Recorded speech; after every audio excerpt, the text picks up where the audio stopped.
Hey guys, what's up? It's Kay, and today we'll be looking at the robot Damashii full armor double Zeta Gundam from it's from the anime, well, ZZ Gundam or double Zeta Gundam.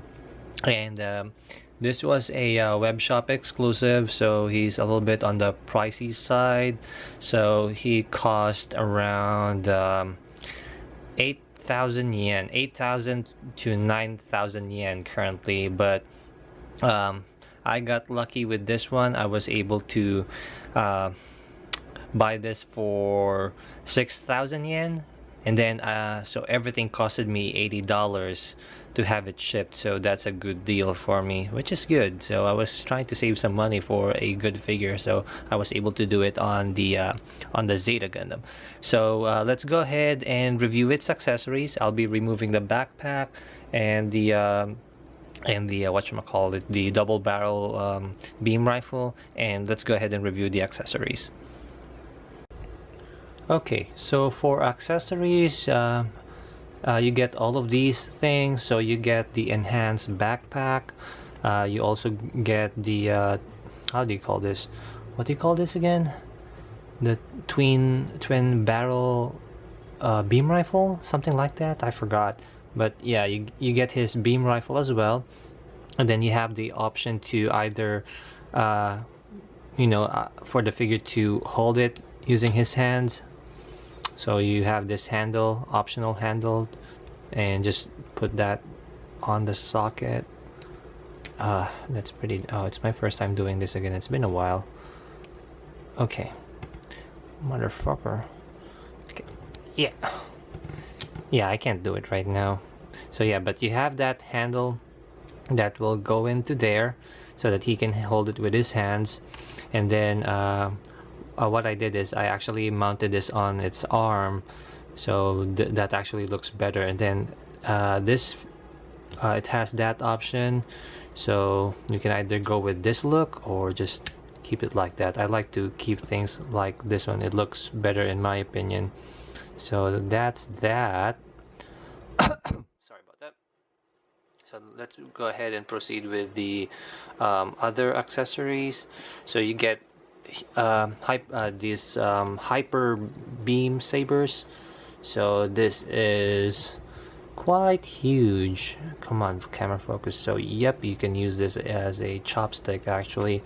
So yep, you get two of these huge beams, and one cool thing about this is that you can attach this onto the rifle like so.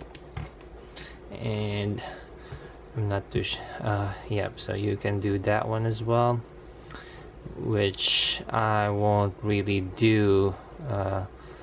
It looks weird to me, but yep, but you have that option. So I guess that's a good addition for playability, but it just looks weird to me. Okay, so I'm just gonna remove this. Come on. Okay, so let's put this back. And then for the backpack, so here's the backpack. So again, I put decals on this, so you get that 21 tube missile launcher, AUG decal there, ZZ decal here, is another ZZ decal here, and what else? Anaheim Electronics here. What was this? Argama? Yeah, Argama logo here, and then another Anti-Earth Union group decal there. So yep, so the wings can slide up, the thrusters don't move, and then the missile pods can actually open up, revealing the missiles. You can close it down, and then these things are on a peg, so you can remove it and then just put it back. And then this can be removed too. Come on, I know this can remove. Oh yeah, there we go. So you can remove this so that you can change it or mount the big fucking gun here, there. So let's just do it just for your amusement. Yep, there we go.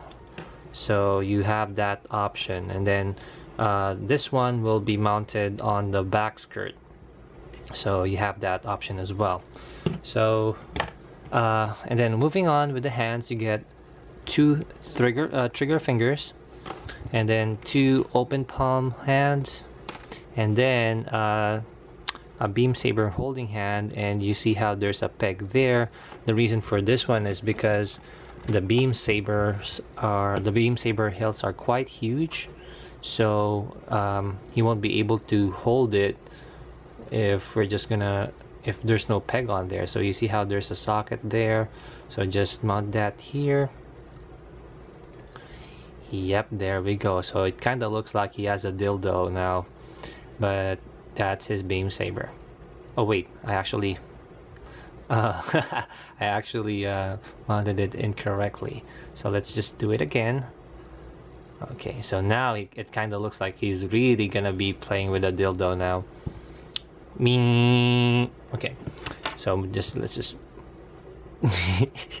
mount the beam saber there. So there we go. So it's quite big. So probably the biggest beam saber I've owned from all of my collection. So we're done with the accessories. Let's go ahead and review the figure.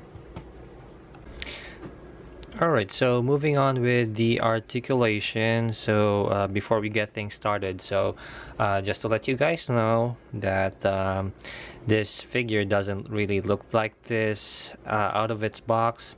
So just like most of my figures, and I've mentioned it with all of my videos, that this figure is also panel lined.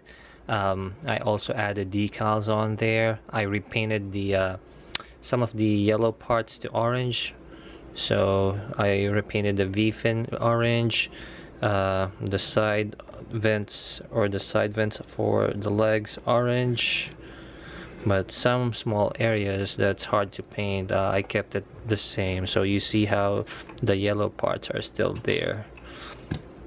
And what else? I also used a mixture of gray and brown for the panel lining color here. So it's really subtle, which I really like. So it's not too thick, not too light. You can't really tell if it's panel lined or not, but you can actually see it there, which is what which is the look that I'm going for. And I used purple lining for the white parts and brown lining on the red parts. And then for the backpack, as you can see on this one, I used a mixture of brown and red so that it's also gonna be subtle here, so it gives a good detail on the figure. But for the big fucking gun here, I don't normally I will not use this, nor do I have plans on playing with this, because in the anime he didn't really use this, so I just have it in my toolbox, but I don't really use this. Anyway, oh yeah, and I forgot, so yeah, on the rifle here I did also the same. Let's see, come on, focus camera, come on camera, it's not focusing, but whatever. Okay, there we go. So yep, so you see how there's brown, a mixture of brown and red for the darker parts. So that's that's the panel lining color that I used. And then you can see how the panel lining color that I used for the blue parts is a mixture of brown and gray, so it's really subtle and I like it a lot. Alright, so let's just move the accessories and let's get things started with the figure. So let's start with the height, because I've never done it with my past figures. So let's see, let's move this back. So he stands about 5.5 inches tall, but he's gonna be around 6 inches and 6.5 inches on the top of its beam saber hilts once the backpack is attached. But if we're just gonna focus on the top of its head, he's about 5.5 inches, which is pretty big. Or well, he's not really big, he's just bulky. All right, so let's get things started. So with the head, let's see, he's on I think double ball joint here, I'm not too sure, but it can move that high, it can move that far to the right, that far. Oh wait, it can actually go 360, but I'm not gonna do it because it's scary.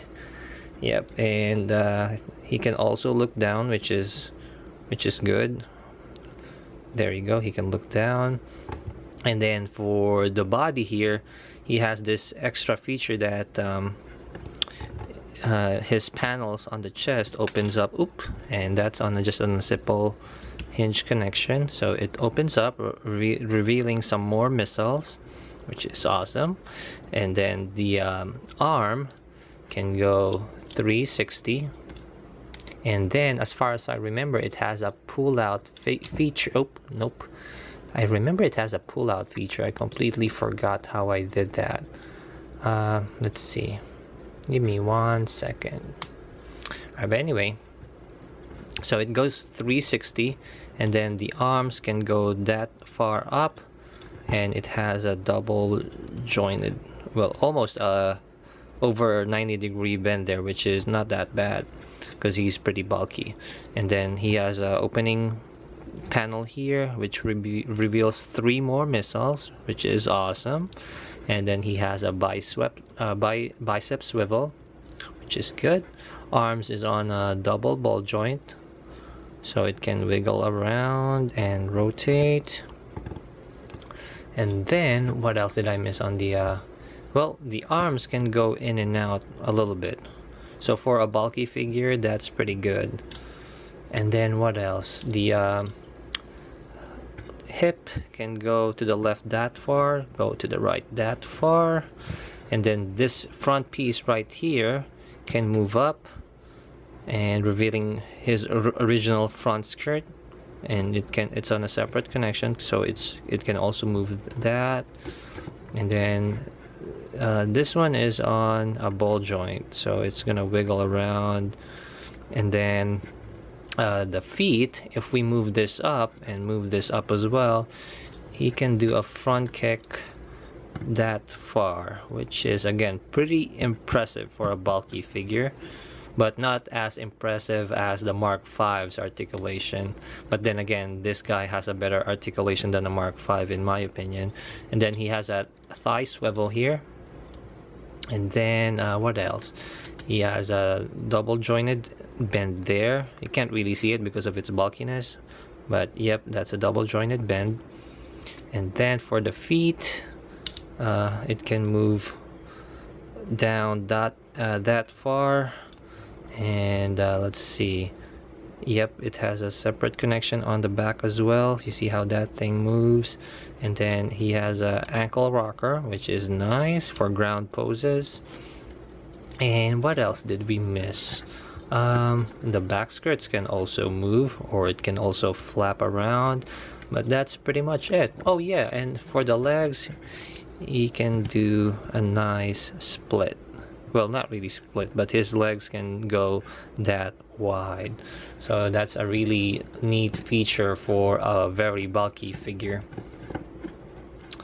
Alright, so let's see, what else am I missing here? Well, let's go ahead and attach its accessories, and we'll go ahead and compare this guy with other figures, and then I'll give my feedback to this. There you go.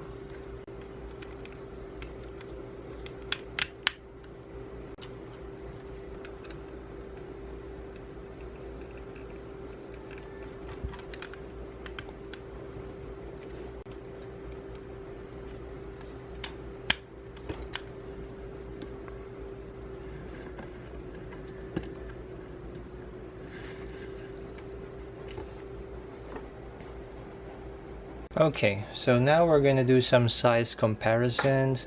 So the only figure that I have in my collection here that's related, I guess, to this guy in the series is gonna be the Gamalk. So let's go ahead and put this guy here, and you guys will see how big it is compared to the Gamalk.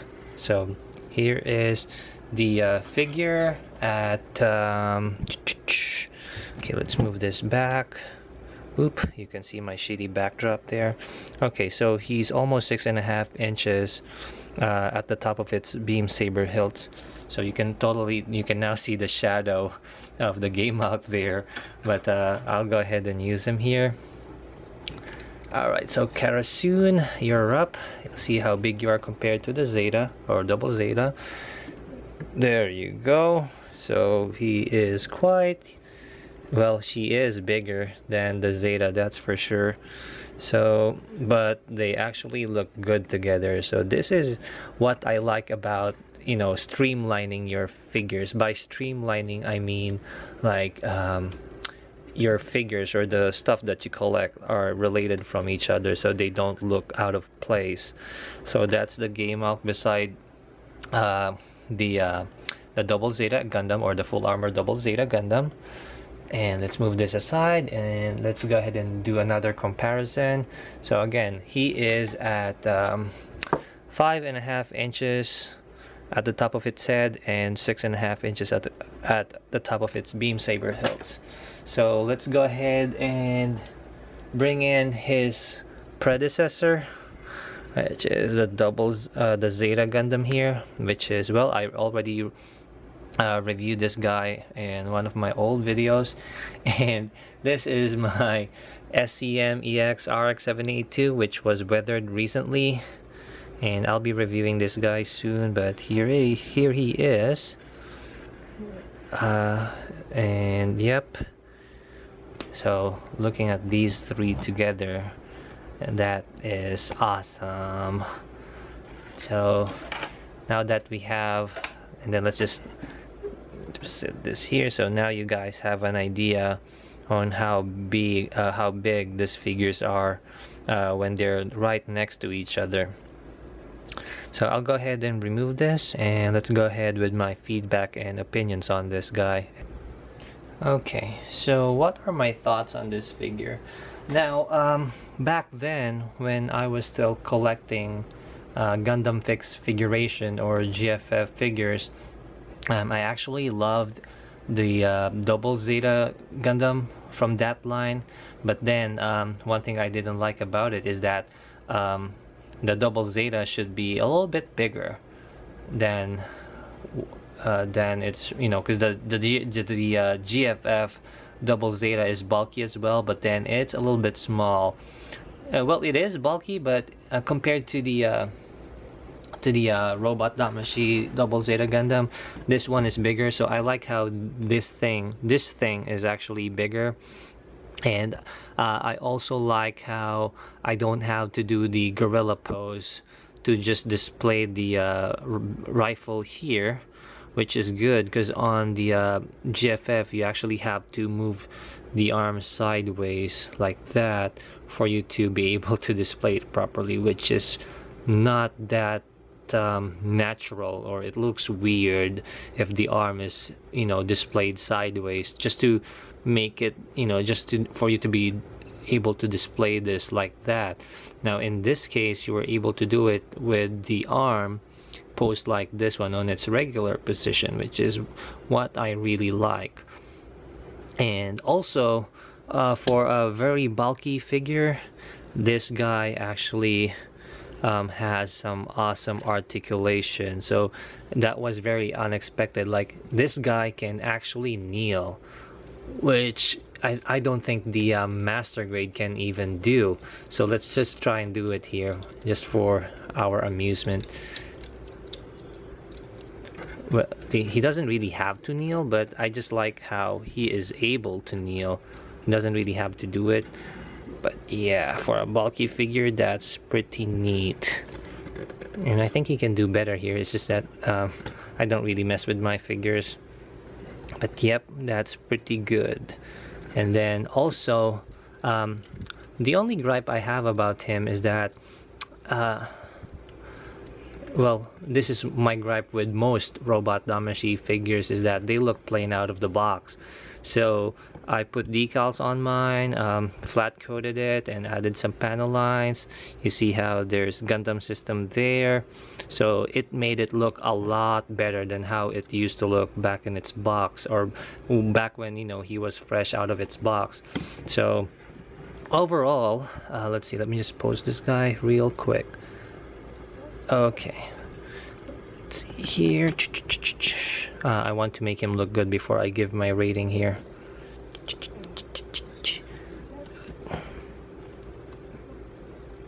Okay, there we go. So overall, I'll give this guy a 5 out of 5. Great articulation, awesome sculpt, great accessories. Oh yeah, I forgot to mention, one thing I don't like about this is that it's too small for him. The GFF is a little bit smaller than this guy, but then his big fucking gun is actually a lot bigger than the robot Damashi's, which is really cool. But yep, that's just a minor gripe because I don't really use this, and so that complaint right there isn't really that important. So yep, so that's my review on the robot Damashii Double Zeta Gundam, or Full Armor Double Zeta Gundam. If you have questions regarding the figure, comments, suggestions, bitches or moans, just post that there on the comment section below, and I'll reply to it. Even though I only have like 210 subscribers, but that's okay. I appreciate you guys commenting on the videos. It makes me feel happy and more motivated to create or do this kind of figure reviews, because I'm still in the process of I guess removing, or I guess getting rid of my shyness in front of the camera. So this really helps me a lot. So thank you guys for watching, and I'll see you guys on my next review.